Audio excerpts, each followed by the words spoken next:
YS Jaganmohan Reddy అనే నేను శాసనసభ సభ్యునిగా ఎన్నికైనందున శాసనం ద్వారా నిర్మితమైన భారత రాజ్యాంగం పట్ల నిజమైన విశ్వాసం, విధేయత చూపుతానని, భారతదేశ సార్వభౌమాధికారాన్ని, సమగ్రతను కాపాడుతానని, నేను స్వీకరించబోయే కర్తవ్యాన్ని శ్రద్ధాసక్తులతో నిర్వహిస్తానని దైవసాక్షిగా ప్రమాణం చేస్తున్నాను.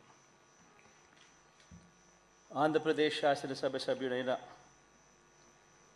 వైఎస్ జగన్మోహన్ రెడ్డి అనే నేను సభా నియమాలకు కట్టుబడి ఉంటానని, వాటిని అనుసరిస్తానని, సభా మర్యాదలను పాటిస్తానని, సాంప్రదాయాలను గౌరవిస్తానని దైవసాక్షిగా ప్రమాణం చేస్తున్నాను.